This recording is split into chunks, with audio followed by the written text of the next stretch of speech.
Hello, and welcome to Net 215. Hopefully this is the right session. Thank you for making it here at 8:30 in the morning. AWS was not kind to us in assigning this slot, but I'm glad everyone made it here. Today we'll be talking about taking your AWS networking and security from 0 to 60 with Aviatrix. I came from AWS, so this is a really exciting topic for me, and what we're doing at Aviatrix is pretty awesome in the networking and networking security space. So I'm James Devine. I'm the VP of Product Management here.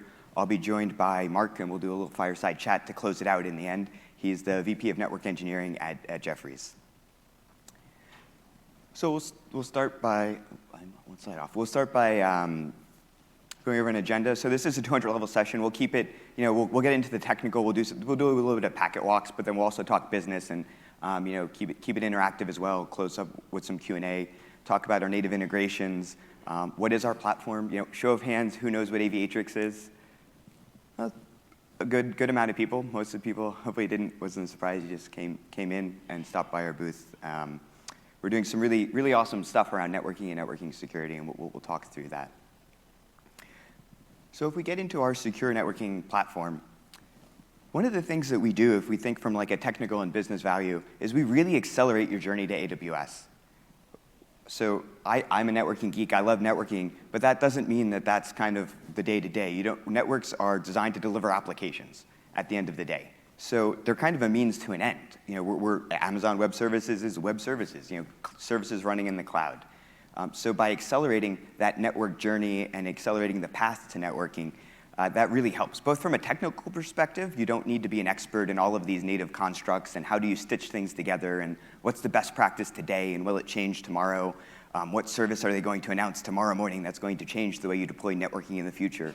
You don't need to worry about that. That's what we're doing. From a technical benefit perspective, we partner deeply with all of the CSPs, and we really help with day two operations, both deploying your cloud infrastructure, but then the day two operations of actually operating your network at scale, which is something that a lot of the tools out there just don't do. And that really helps from a business perspective as well. So reducing your mean time to resolution when there's a problem, having the right tools, having your support folks, having tier one have access to the tools they need without having to escalate to higher level tiers of network engineers within your organization. And organizations of all size. We have customers that only have a few VPCs, and we have customers with many thousands of VPCs. So we have a scalable architecture that grows with you. If we think through the evolution of networking and security, there was certainly physical boxes. That was kind of the world that existed. You had a box, it had a physical NIC, and everything was great. You had physical routers. Insert your favorite vendor there. There's probably only one or two that you'd be using early on. Everything was great, and then VMware and virtualization came in, and this really changed the game. So now we have VLANs, we can do segmentation, 1024, maybe 4096 VLANs if you're kind of using the extended range. Who could possibly need more than that? Turns out there's a need for a lot more than that. Amazon has millions and millions of VPCs out there. So this move to cloud, now you have no access to this underlying physical and virtual infrastructure. The CSP does that for you, which is both good and bad. You lose a lot of control, and you give up that control for ease of use and being able to move quickly, but you actually lose a lot of that visibility and control, and you have a basic networking capability, and that creates an architectural gap, both in AWS and across other CSPs as well. And this is where Aviatrix is really well positioned to deliver enterprise networking and networking security for your organization in the cloud, and any cloud, any region, any availability zone. So we really have gone along this journey. I've taken, in my own career, I've taken this journey as well. So it's really interesting to see it come full circle, and being able to do these advanced network capabilities in the cloud that I was deploying way in the beginning of my career. If we look at the Aviatrix architecture, we have a modular architecture. The point one here, we have a controller. This is a multi-cloud aware piece of software that knows the underlying APIs, it knows best practices, it knows how to deploy infrastructure in each and every cloud environment. It's aware of availability zones, high availability, and best practices for deploying these architectures. This controller is capable of deploying our gateways, our Aviatrix gateways, and this allows you to build a single tenant data plane in a multi-tenant cloud environment, which is really unique if you think about it. You really don't have a lot of levers and controls with a lot of the underlying services because they just can't provide that to you. Whereas by bringing in our gateways, we provide that advanced control and traffic routing. And then we create a cloud abstraction layer between all of the APIs and all of the different CSPs and within AWS as well. And we also do service insertion. So we work with all of the leading firewall vendors, Checkpoint, Fortinet, Palo Alto. Even you could roll your own third party. And then the fourth component here is Aviatrix Copilot. This is, I've not seen anything like it. It's kind of one of the reasons I came to the company. It takes your network and gives you visibility. So into traffic flows, into your multi-cloud networking architectures, even into a topology view. And we'll dig into this and see what this looks like in a demo. So if we dig into this architecture a little more, like what's it look like when we actually build this out across a complicated architecture? So we can do the native constructs. Obviously, we can deploy our own. This could be single cloud, multi-account, high availability, active-active. We have customers with many thousands of accounts across clouds. We do complete end-to-end encryption and work on network correctness as well as you deploy these infrastructures. We can also be multi-region. We can do things like deploy multiple Aviatrix transit gateways in a single region and peer them together. That was a common ask when I was on the other side of the fence at AWS, and there just really wasn't a solution. In fact, we have customers that use us just for that ability to tie the native services together. We easily deploy into other regions as well. We give you choice. You can build the architecture how you see fit to support your business. We can then build out into multi-clouds and connect them all together. This can be out over the internet, or it could be private fiber if you have your own direct connect and other type of private offerings, or Equinix Cloud Exchange, things of that nature. We then support high-performance encryption, and we'll get a little bit into that later on about what we can do. We encrypt by default. That's our standard. Then we can do single multi-cloud network segmentation. This is another really big capability that you don't get anywhere else. You don't even get it within AWS to be able to say, I want this VPC in this region to be able to talk to this VPC in another region, and that's it. Or maybe it's in another cloud as well. Then we can do service insertion and chaining. We've actually been doing this even years before AWS had the gateway load balancer. And then we bring with this all our enterprise operational visibility. Again, something you're hard-pressed to find in other solutions and offerings just based on the way we deploy our architecture and bring that single tenant data plane that we have this deep visibility control and performance metrics on. We also have solutions for secure cloud access. We can provide user VPN, site-to-site VPN, site-to-cloud VPN. And then we do secure ingress and egress too, to make sure that pretty much all traffic entering and leaving your network is secure, monitored, and you have deep visibility into. And then, of course, we work with the native constructs in AWS, the transit gateway. We have a complete part of our product, and we helped worked with AWS as they were launching transit gateway to provide additional capabilities. Things like learned route approval on your BGP advertisements. Also things like setting up segmentation domains that actually work across regions. So lots of really great capabilities that we bring to the native services. We like to say cloud native plus. We fully embrace the cloud native services. And to that point, we integrate very deeply with AWS and all of our cloud partners. Things like Amazon GuardDuty to be able to provide an intrusion detection capability. The gateway load balancer, as soon as AWS announced that last year, we integrated it and supported it and put it into our platform. We support the AWS Transit Gateway. That was out of the gate. We had that support within our platform. We've worked to be an outpost service-ready partner. So we actually bring a local transit onto an outpost stack, which is something that doesn't exist even to this day, and that service has been out for about 2 years now. So it's really exciting to see these capabilities that we're able to rapidly deploy and provide to customers that don't exist in native constructs. We also have support for AWS Control Tower, kind of the governance across accounts. We have some articles out there about how to do that and some CloudFormation and Lambda functions to get that up and running. I want to dig in a little bit to our GuardDuty support, because this I think is actually quite interesting. Typically, GuardDuty is an IDS. It's an intrusion detection system. It says, hey, some bad stuff is happening after it's baselined your traffic.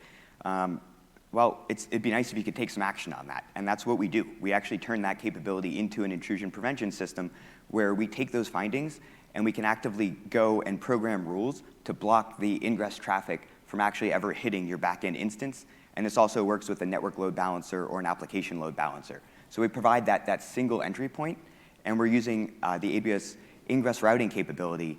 And another thing that I think is quite unique here is I haven't seen really any other architectures using ingress routing that are highly available.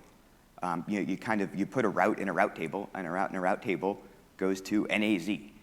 What we actually do is we monitor our gateways and can detect if there's been a failure along the path. We can also detect if something's wrong, and we can actually go out and update those route tables to make sure you have a highly available active configuration for routing traffic to your backend instance and providing kind of a gatekeeper on top of it. So another really great capability that we have, and we have customers that just leverage this solution because they don't want all that bad stuff from the internet to be able to access their backend instance, and there's not really another good way to do that, especially if you're doing something like a FT or SFTP server. There's a lot of use cases like that where you just don't want the internet to come in, and you want to be able to filter and block that traffic. We've then actually we've extended that recently with a feature we call Threat IQ. So because we own the data plane and we have this deep visibility through all of our nodes in the network, we can actually detect an alert on it. So we detect any type of malicious IP traffic using a list of known bad actors, and we're able to identify the flows that are these bad actors. So you can see here's a screenshot from our console. We've seen customers' environments light up like a Christmas tree when they see this, and they really want to dig in to know what is all this traffic, especially if it's egress out to things like a Tor network or a botnet. There's probably something else going on in your network that requires deeper investigation from your security team and deeper inspection there. And then we deliver a map because we have this deep understanding of your cloud network. We can show on a map exactly where that point of traffic was detected, and you can drill down in all the way down to the individual instance. But then we don't stop there. We fast follow to that feature was something we call Threat Guard. So we can alert on this activity. It can be a webhook, it can be an email alert, and then we can also give you the other option to just block this traffic. If there's bad stuff coming in or going out of my network, just program in a rule to drop it, and we'll do that. And we actually update our threat feed too, so if something does go wrong, if a IP address happens to be not on the list anymore, we'll remove the deny rule because it's no longer a threat. So another great capability as you deploy your multi-cloud networking. So we are secure by default. I mean, all of these features, we really focus on networking and networking security. And one of these ways that we do this is our encrypted transit. By default, we do IPsec everywhere and encrypt traffic. And in fact, a lot of the native capabilities don't provide this. We have customers that are in heavily regulated industries, or they're just running workloads in the cloud that they might not want the underlying CSP to actually know the traffic flows that they're doing, and they want to kind of hide some of that. And we provide that capability. You can see kind of on the left diagram here, you can do things like direct connect. Yeah, you can do MACsec, but as soon as you enter that point in the cloud, you're no longer encrypted, and that's only layer 2 encryption. You can use N-series instances, which are great. They encrypt by default. But then again, there's all of these points in the network where you're not getting that end-to-end traffic encryption. And that's what we can do on the right with Aviatrix platform. We have a hardware appliance that can go on-prem. It's called CloudN. And from there, we can encrypt all the way to our transit. From our transit, we encrypt all the way to the spoke. And then you drop some N-series instances in there, and you now have a complete end-to-end encrypted architecture. So this is another really great capability that I'm excited that we're able to provide using our data plane. If we think about the high-performance encryption that we do have, this is pretty unique as well. We actually have patents on this. It was called insane mode, but we've rebranded it to high-performance encryption to sound a little better. This uses all available cores across the underlying instance. So we're actually able to get 10 to 90 gigabits a second, depending on the instance size. Larger instances have more bandwidth. We're able to drive lots of performance through encryption. The notion is typically, if you're encrypting, it's IPsec, it's slow. Well, we're not. We've overcome that by kind of the intellectual property we have and how we're able to intelligently route that traffic.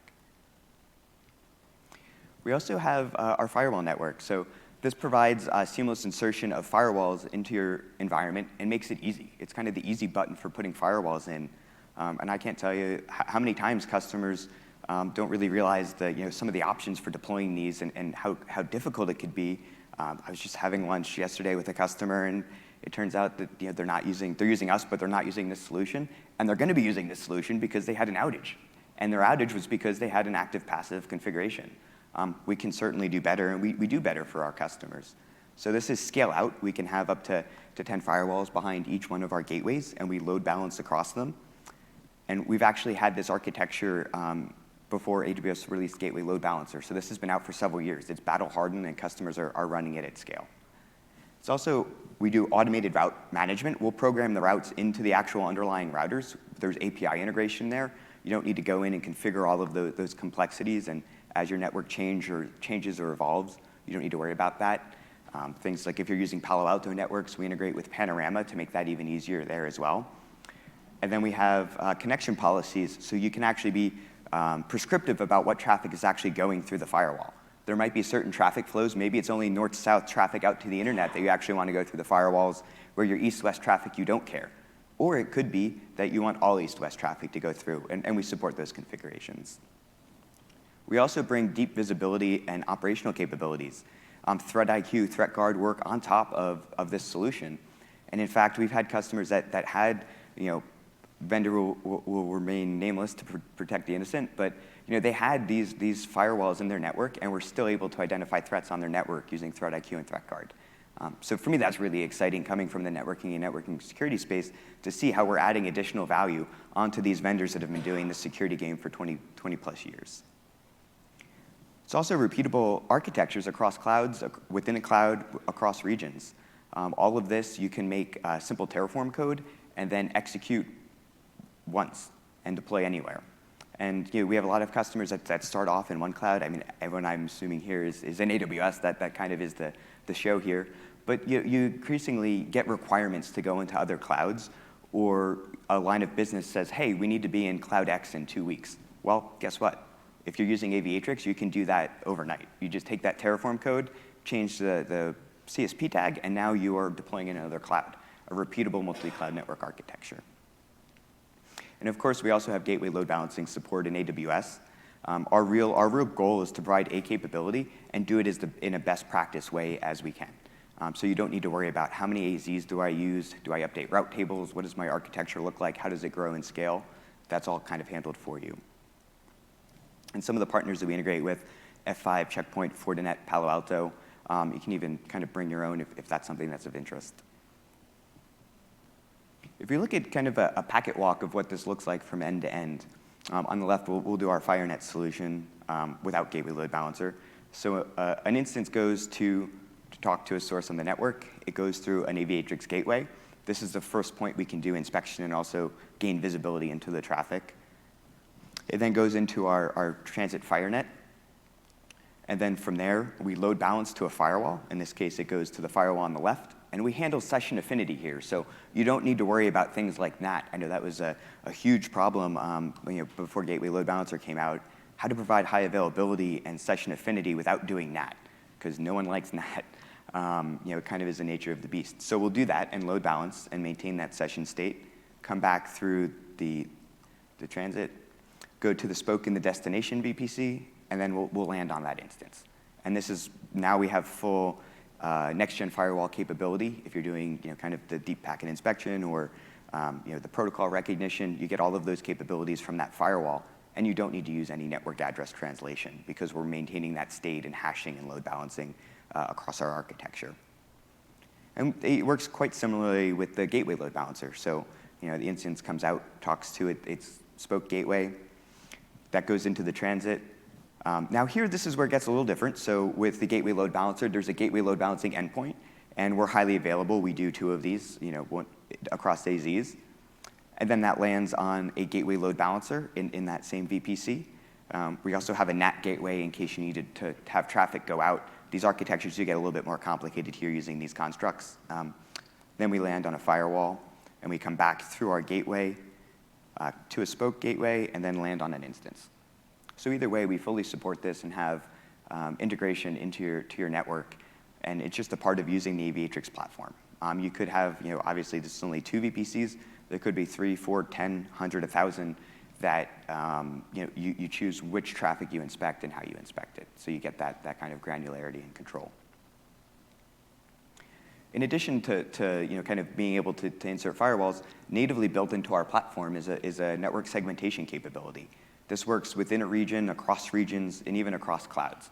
So I can define a prod segment and use it anywhere throughout my multi-cloud networking architecture, which is actually a pretty big capability. And we have some customers that leverage us just for this feature. So they're able to say, these are my dev VPCs. They can only talk to each other. Maybe there's a shared services VPC that's allowed to talk and have some traffic go across, but be really prescriptive in that traffic and how you build and control your traffic flows. In addition to kind of deploying all of this architecture, there comes a day 2 operations. I know day 2 for AWS people is a bad word, but here we're talking about what happens after you've gone and deployed all of this infrastructure, it's all up and running. How do you monitor and maintain it? And these are some of the common cloud operational challenges we see: traffic visibility, IP management, troubleshooting, traffic visibility, and automation. Does this resonate? Show of hands. Who sees one of these problems in their network today? Yeah, I see a lot of hands. So these are common things that we see with all of our customers, and especially as you build out your architectures and they become more complicated, they involve more regions and more clouds and more availability zones. In terms of traffic visibility, that's kind of an easy one. We provide unprecedented levels of traffic visibility. We're collecting net flow on all of our gateways. So we have, for every flow going across your network, we have over 90 fields of data that we're collecting from NetFlow. And you can search down to these individual records. So really deep visibility, and if you've kind of been in that kind of space of network monitoring, I know any environment I've ever been in, I'm like, have you heard of this NetFlow thing? We need to deploy it. It's hard to plan and maintain and monitor your network without having actually good visibility into what's going on. We then also provide topology mapping, and this was another common request when I was talking to customers on the AWS side about how do I map out my network? What does my network even look like? And the answer was go find a third party. We don't do that, and it's still kind of the answer. So what we do is we provide a holistic view of the network because we're deploying all of this infrastructure. We have our gateways. We know the cloud APIs. We're cloud native. We provide latency monitoring on all of these links. You can see real time. If one of them goes down, they turn red. And this works across regions, nodes, clouds. You go drill down to the instance in the subnet. So great levels of visibility in terms of topology. And for IP management, I don't know if anyone's ever seen this error message. It means that you're going to have a fun day once you see that. But Windows actually can detect if it has a duplicate IP. We actually monitor all of the IP CIDRs that are in use across your entire cloud network deployed with Aviatrix. So we can tell if you go to create a new VPC, if there's an overlapping or duplicate CIDR, we'll alert and let you know. We'll also routinely check and audit this to alert you if there are IP conflicts detected. And this works not just across, within AWS, across regions, across availability zones. Also works with Onprem, site to cloud and connectivity that you have from your Aviatrix transit to your Onprem environment. So another really great capability. Another common woe is NAT. There's only so much RFC 1918 space, and that you probably have it mostly used up or carved up in your environment. It's difficult. There's only so much as you grow your organization or scale, or maybe you start deploying and everyone gets a /16. Well, there's only so many /16s that you can actually provision before you start to run into problems. So NAT's a common thing. We have from SaaS providers to customers that are going through mergers and acquisitions and now suddenly have the same IP range in many places. And this is where our platform helps. What we can do is just a standard IPsec connection. We define a virtual subnet. So here, both these CIDRs clearly overlap, so they wouldn't be able to speak to each other otherwise. We can create a virtual subnet on both sides. We program in the NAT rules. This is all done automatically as soon as you set up the connection. Build an IPsec tunnel. So now the on-prem side thinks that it's talking to this virtual IP range. There's actually no configuration to this on-prem router. This on-prem router doesn't even need to support NAT. It's just a standard IPsec tunnel, and it thinks that that's the destination side. On the Aviatrix side, our gateways take care of all of the magic of the NAT behind the back end. So an EC2 instance there thinks that it's just talking to something with a 100 dot range. So it kind of just works seamlessly, and we have customers deploying this at scale to connect together their customers, their on-prem environments, or M&Es and other use cases like that.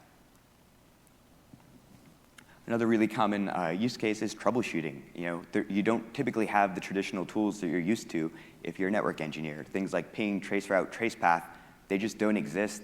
And if you try to run them, you'll find that there really isn't a router in the network to respond back to that ICMP packet. It's all virtual. So that packet just goes dropped, and then you really don't get that end-to-end view. Well, we bring gateways, and our gateways will respond, and we were able to add this level of visibility. We then also augment that with a tool that we call Flight Path, and this is actually a pretty awesome tool. I've used it myself. I can't tell you how many times just deploying architectures, you end up spending hours trying to troubleshoot a security group or a NACL or something, and it's incredibly difficult, frustrating, and time-consuming.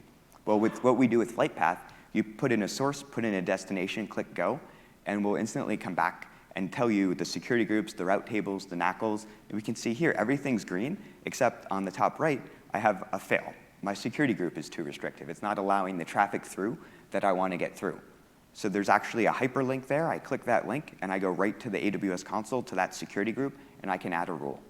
So you've taken something like, even just manually, even if you're really great with typing in the CLI commands, you figure out all these long instance IDs and these sub-security group IDs. This could easily take, half an hour to an hour, probably more. You walk through the console.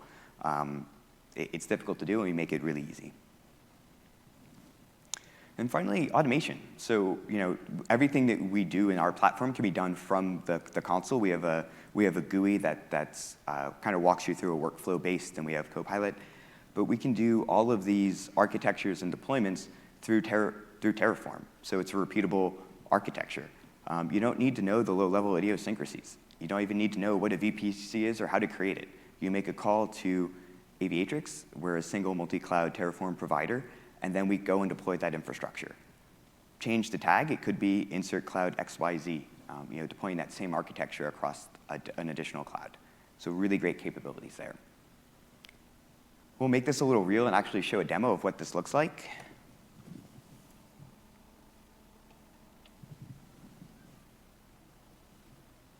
And of course, my computer locked. So we can see this is our Aviatrix Copilot. I've logged into the controller, and we have a button just to launch right into Copilot. And then from Copilot, this is where we get our view of the entire network. I can see everything that's deployed. I get a nice bird's eye view of my network estate.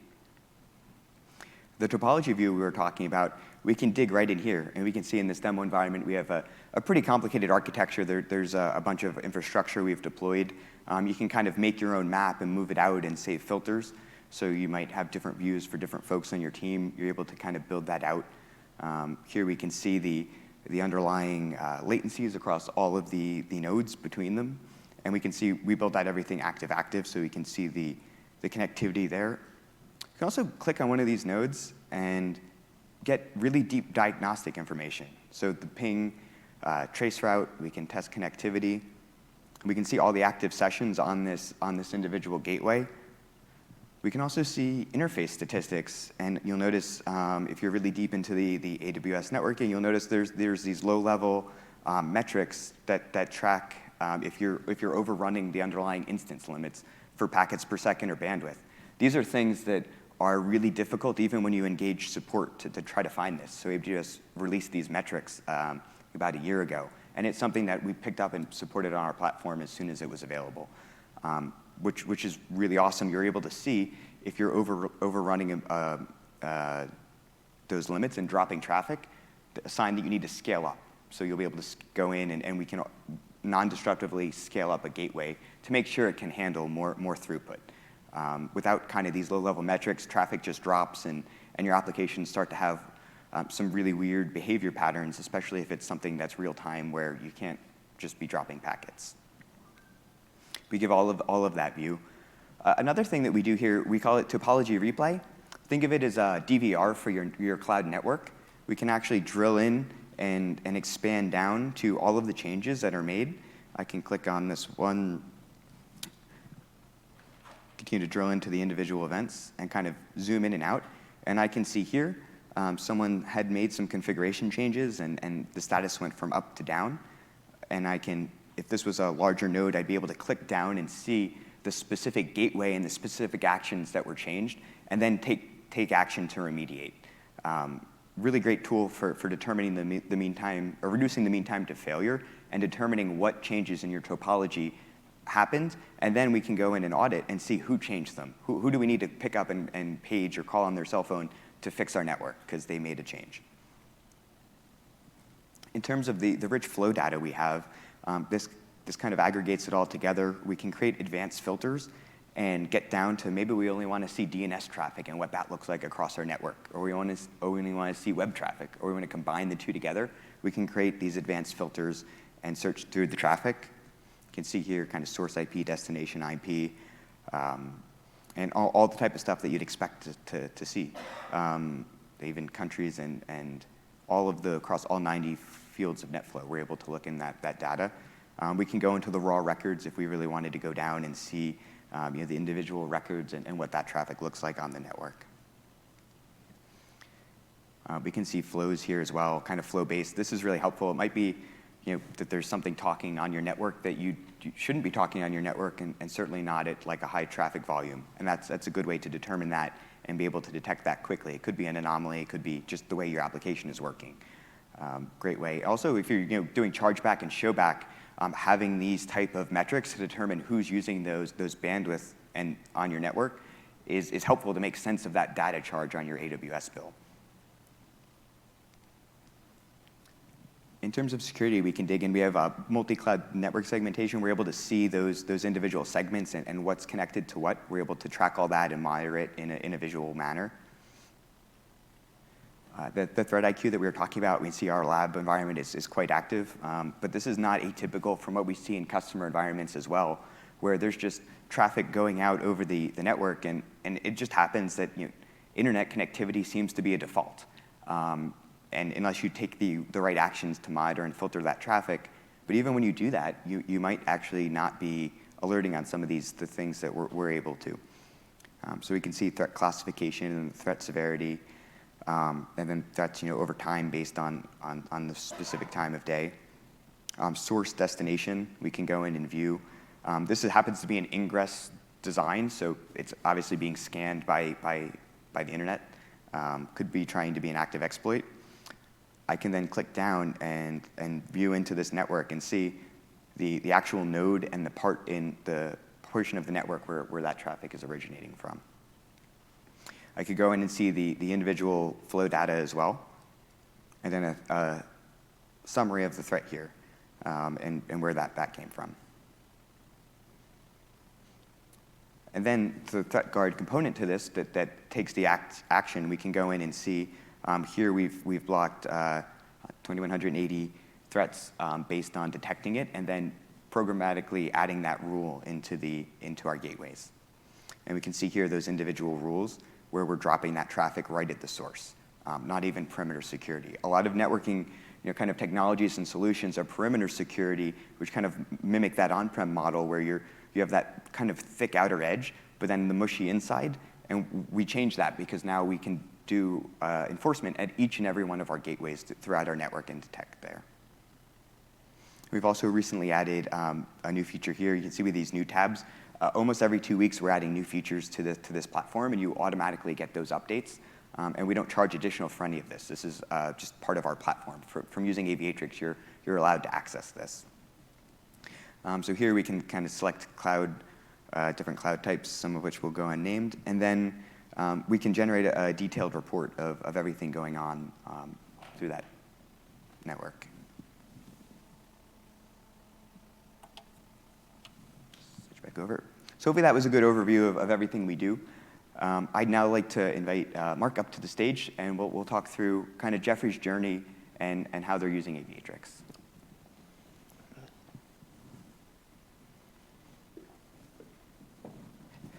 All right. How's it going? How are you enjoying reInvent? Yeah, it's good so far. A lot of walking. I think I lost like 20 pounds between the time I got here and today. Lots of walking. So far, so good. Yeah. I might look like a different man once I walk in the house to my wife. Also, the desert and the dry heat does not help. No, doesn't help at all. Cool.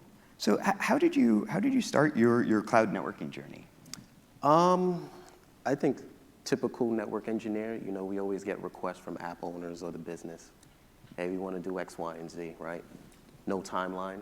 When you ask for a timeline, oh, we need it by tomorrow, right? So, with that, the approach that we took was a little bit different, because when that request came to us, we had a lot of things going on. So I think we've been with you guys for almost 4 or 5 years, right? Yeah. So, during that time, we were deploying SD-WAN, we were building out new data centers. Being that we're financial, we had a lot of stuff going on in the low latency infrastructure. So one of the things I was trying to wrap my head around is not how much workloads or applications they want to put into the cloud, but how much workload does my guys have to even offset that to learn the cloud. So kind of took a step back and said, okay, what solution is out there that can easily put us there without telling the guys, hey, drop everything, you have to learn cloud technology, terminology, and things of that nature.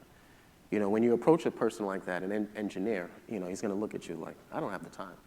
If you want it to work properly, give me the time to look into it. So, I grabbed one person on my team, and we started doing some research on what's out there, how it works, gathering data from the business application owners, what they want to do in the cloud. Started putting it together, and we created a framework of what we want to do, how we like it to look, right? And that journey was tough, trying to find that right network tool that'll help us get into the cloud. There's a lot out there, right? But I think for us, we defined what we wanted, and what we wanted was automated workflow. And we knew that it'll take the guys some time to learn AWS, from route tables to direct connect. And at that time, it was way before Transit Gateway. This was just, regular VPCs and things of that nature, right? Doing, inter-VPC pairings and things of that nature. We knew it was going to take them some time, because you're talking about hardcore CLI guys. So, our journey was built off of basically Aviatrix, basically masking the fact that the guys were going to take a little bit of time to learn AWS, but delivering something to the business quickly. The business didn't know that the guys didn't know AWS as well, but we delivered their connectivity. We delivered everything they needed in a timely manner. And that journey has, went well so far now. Because now from 4 years ago, where guys wasn't even, didn't know much about AWS, or let's say even the Aviatrix controller, that's all they log into now. They're now becoming cloud gurus, right? But I think our journey was just laying the framework to say, hey, we're going to get you there. We're going to give you something that easily defines what we want to do, and push all the configs and things that we need. But in parallel, slowly but surely bring up your knowledge on AWS, the infrastructure, how it works. And it worked out well for us. And it's continuing now where we're starting to do multi-cloud. We're not just in AWS, we're also in Azure, we're also in Google Cloud. We have some potential rollouts in Oracle too as well. And the guys are more than ready now. So the journey is still going, if that all, if it makes sense. Yeah, and I find that a lot with customers as well. You start out in AWS, and it's difficult to know the concepts there, and now throw in another cloud. Yeah. How quickly have you gotten requirements for additional clouds to expand into? I think after they saw the success we had in AWS and how quickly, from a network perspective, we could provide what they needed, everything started coming in faster. Right after that was Azure, right? So, I think at that time I had 1 or 2 guys that were okay with AWS. And then I started shifting them to say, hey, let's start learning Azure. And what I found was, for them, it was just the technology was there. It was just the terminology switch, right? Difference between a VPC and a VNet, resource group, an account, subscription. And they grasp it much faster. And, they took that knowledge and, took it back and says, okay, how can I just deploy this on the Aviatrix? A lot of our guys rarely log into the AWS console. They rarely log into even the Azure portal too as well. They just go directly to the Aviatrix controller and do everything they need from there. All of their day-to-days, their troubleshooting and things of that nature. And the requests are still coming too, because now we have more multi-cloud. We have, the request for, hey, we need our home users now to connect to the cloud. We don't want anything coming back on-prem. And now we're looking at putting, I think probably in the next 5 years, 90% of our workloads in the cloud. So now we're talking about not just networking. How do you manage day-to-day visibility, troubleshooting, failover?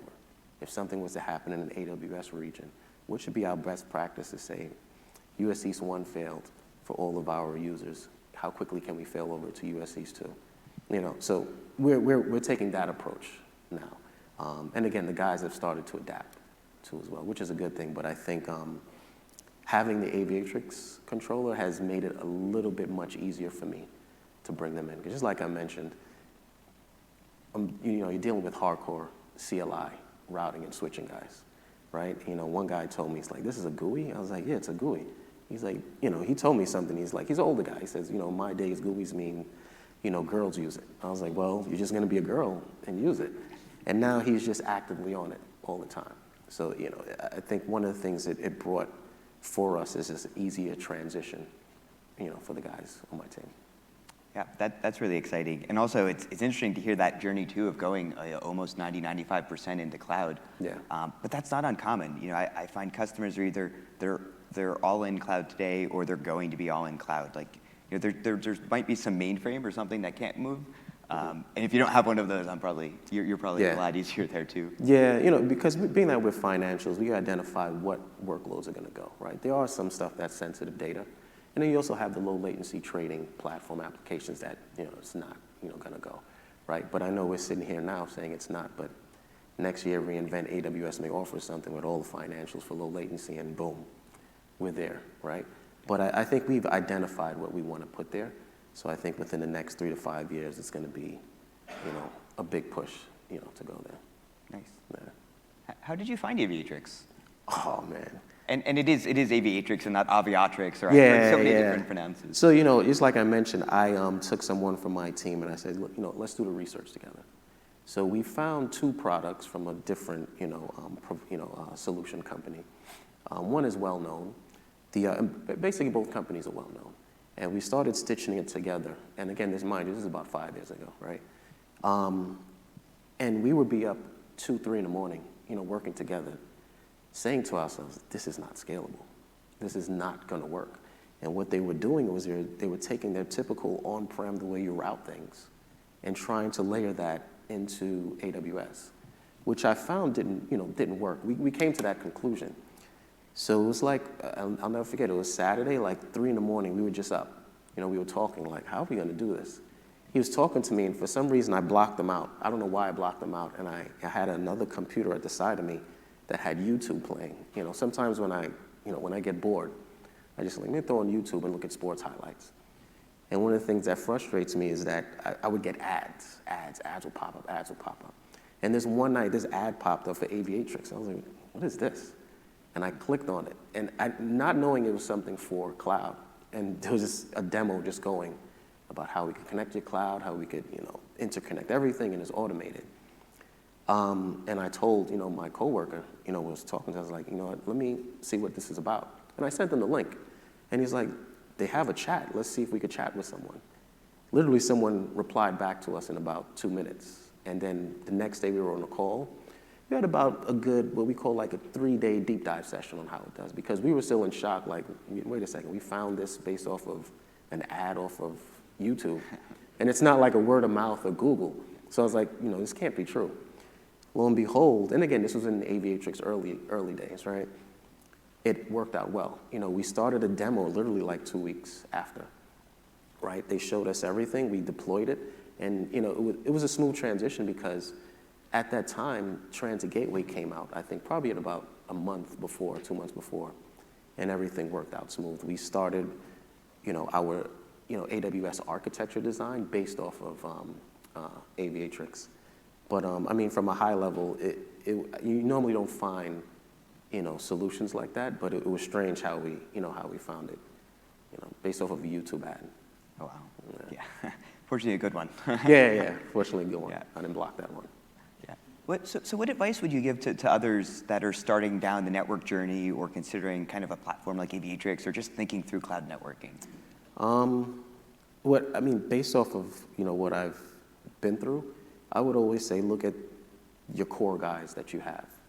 you're gonna get pushback, right? Because again, you have to understand your core guys, right? From a network perspective, if you look at it from the past 5 or 8 years, all we've been hearing was cloud and automation. And then you have guys saying, okay, I'm gonna lose my job, or I'm gonna do X, Y, and Z, right?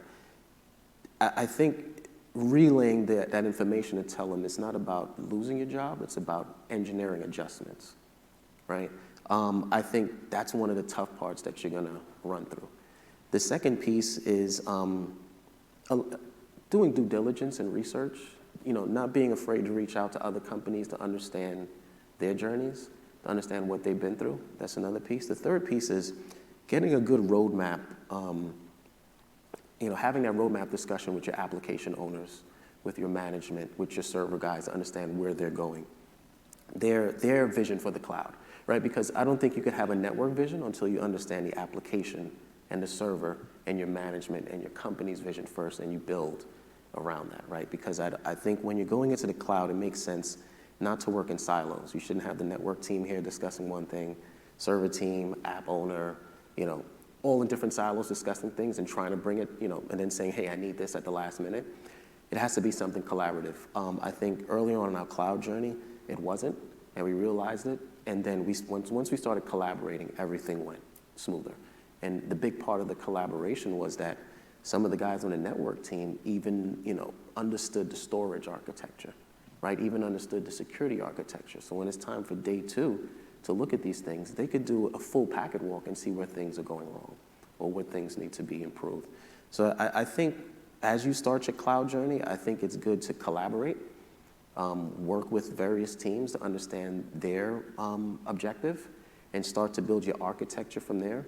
But I also believe from a network perspective, I think, and this is just my opinion, it's very important to start using cloud native tools, and kind of like pulling back and getting yourself out the mindset of routing and switching. Oh, I may need a router there. I may need a switch there. Oh, how can we do VXLAN? You don't need that.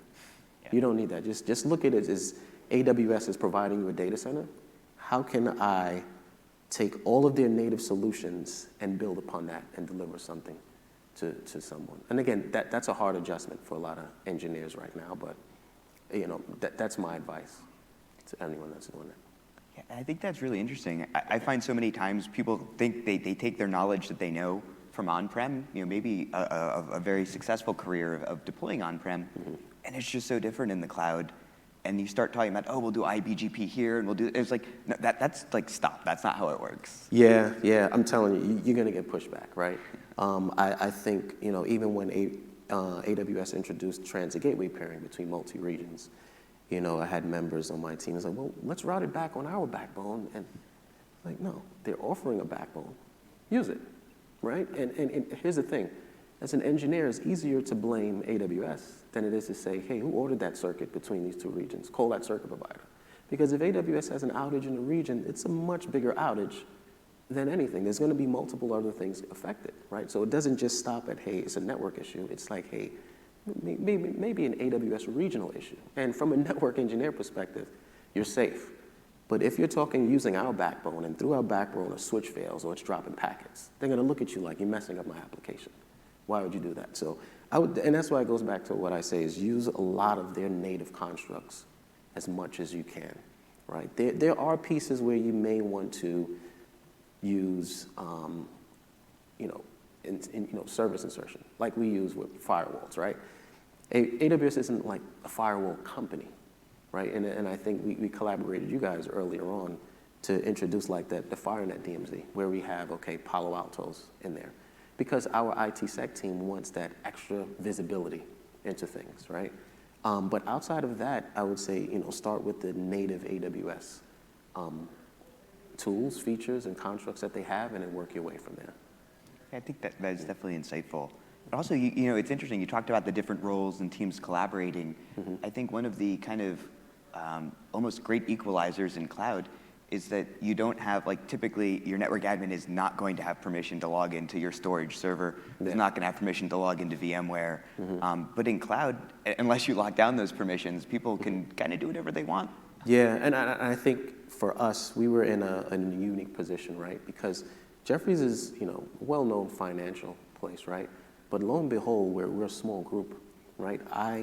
My team, we all sit together. Literally right next to us is like our VM storage team. And then literally 2 seats away from us is the Unix team. 1 seat away from us is the Windows team and then application owners. Like, we're all communicating with each other. We all talk with each other. We all go to lunch together. We all have access to each other's infrastructure. And the good thing about it is when the storage or VM team are trying to look at new technology, before they set up a call with the vendor, they come to us, hey, are you available Tuesday or Wednesday? And what that does, it opens your mind more than to just networking. Because again, as a network engineer, you're just used to routing, switching, but now you build a bigger picture. Because someone told me when I was younger, he's like, hey, the minute you get into IT, don't have a tunnel vision. IT isn't just, hey, it's just networking. IT isn't just application. IT isn't just server. It's this bigger thing, right? You start collaborating with everyone so you get a bigger picture of how things operate. And I think at Jefferies, that's what we did, for our on-prem, and we took that same model into the cloud. We realized this model will work too. So when these app owners come with new ideas of how, they want to build an app, what we do is we have what we call like a cloud governance, where they present it to us, and on that call is the network team, the storage team, the VM team, the window. Everyone's on there picking at that app, that design, saying, okay, how is this going to work? What is your intentions for this? And then we take it from there. We take it back and say, hey, this is how we should architecture. And I think that's a good thing for us, and it's worked out well. Some of those calls we do push back and say, this is crazy. It's not going to work. But I think what it does, it drives everyone to understand the full architecture of what we're doing in AWS, right? So it's to a point where someone on the storage team may know where a network issue is, right, and vice versa. And I think, to me, that works out well. Yeah, that's awesome. That collaboration sounds great. Like, Yeah. that only makes you more successful. And that is the best practice of setting up like a cloud center of excellence. It seems like you've just organically done that, which is pretty nice to see. Yeah, no, and I think it's not just a matter of us just sitting close to each other. I think personality-wise, it all meshes, right? Everyone gets along. Everyone always has back and forths, right? But it's not a back and forth where it's like, I hate this guy. We should be doing this in the cloud. He's blocking me. It's not that. We come to equal, resolution, if that makes sense. So it works out well for us. Awesome. Well, we have a few minutes left. I want to open it up to the crowd. If anyone has any questions for myself about Aviatrix or for Mark about Jefferies and their journey, we'd be happy to take those questions.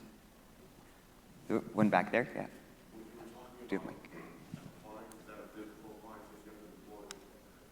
Yeah, so the question was when we were talking about the appliance earlier. So we do have a physical appliance. It's called a CloudN, and that can do line rate encryption. That sits on-prem, and we can tunnel them together and have multiple, or have multiple of them for high availability. And that gets you back into the cloud for that end-to-end encryption. And then our gateways are our appliances within AWS, an AMI that we launch. Anyone else? Yep.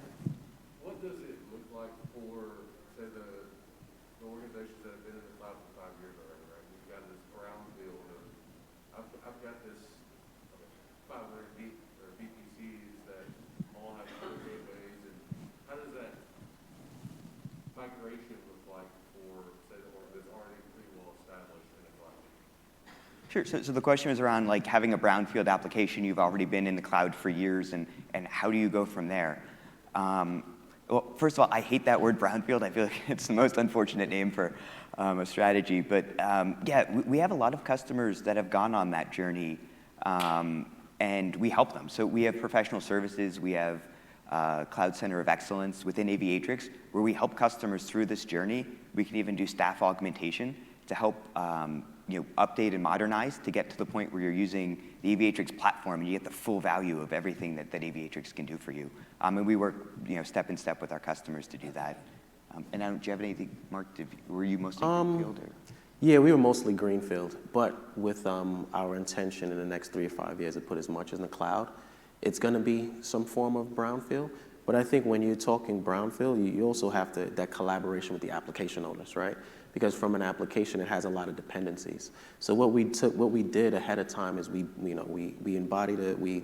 inherited a solution that gives us what we call application dependency mappings. So as we identify, okay, your application next month, we're putting it in the cloud, we could look at his dependency mapping to see where's the database server he's using, right? Is that database server actually in the cloud or is it on-prem? Okay, if it's on-prem, can you use a database server in the cloud? Okay, what's the AD server that you're using? Oh, it's in the cloud. It's in this VPC. Okay, what VPC is the app going into? All right, let's make sure that VPC is connected together, right? So I think the key thing when you're doing those migrations is first build a dependency mapping. Whatever solution that out there that you choose, make sure that can show you all of your application dependency mappings, and then you look per app and say, okay, this app is perfect for the cloud because all of its dependencies are in the cloud with the exception of a domain controller. And we have a domain controller in the cloud. All they have to do is modify a configuration on their app, and that's it, right? And another additional point is, along with the dependency mapping, you want something to look, you want an additional tool or however you do it to look at how that actual physical server is built on-prem and what that correlates to from an EC2 instance perspective in the cloud. So just two pieces, application dependency mapping of your current application, and also something additional that could do the correlation between an on-prem server, physical built, or even a VM built, let's say on a VMware or Nutanix. What would that correlate to from an EC2 instance perspective? And then I guess the third thing is through firewalls, right? Where are they egressing out to? And if you have a firewall DMZ in your cloud, making sure those policies are you're able to replicate them into the cloud for migration. And this is all based off experience of what we've seen. Again, for us, we ran into issues and we realized this is what we need. And so I guess I'm just giving you, the end solution because we messed up and we ran into issues, which is a good thing for you because now you know the clean solution. But for us, going through those hurdles was a good thing. And that, from a high level, I think those are the good steps that you could take from, go from brownfield to a full green field into your cloud. Awesome. That's great input there. I've seen some of that too, kind of doing back into operations life. So yeah, really great insight.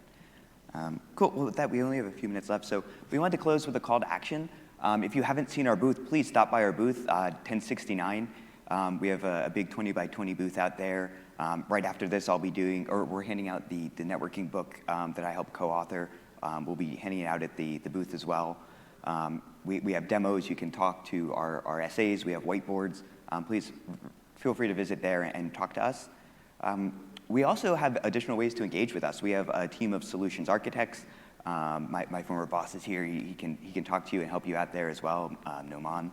And we also can do, increasingly now that things are opening up in the world, we can do, kind of in-person architectural design sessions. We can do virtual ones as well, kind of meet you where you're at and engage efficiently that way to help talk through your multi-cloud architectures and your architectures obviously within AWS as well. We have experts from all the clouds. I love talking to customers and designing and working through, a lot of the complexity of how you architect in the cloud and making it simpler. And we do that all the time. We have a whole army of folks that are really smart in those areas. We also have Aviatrix, we call it ACE, Aviatrix Certified Engineer. We have an ACE Associate program, which teaches you actually a little bit of each and every cloud. It doesn't actually teach you anything Aviatrix. It's a good way to get started and get that badge to show that you know cloud networking. That we typically offer for free. It's self-paced online. And then we also have an ACE Professional course, which gets into the Aviatrix platform, how to design and deploy our architectures in a best practice fashion. And we have additional courses, kind of a DevOps type of course, and then we're working to build out and expand this program. So a great way to really learn how to do Aviatrix and cloud networking. So great across the board. With that, thank you. Thank you, Mark. That was really great. Our contact information is here. Feel free to reach out on LinkedIn and connect. And we'll be available for a few minutes afterwards on the side of the stage if there's any questions. Thank you, everyone, for coming.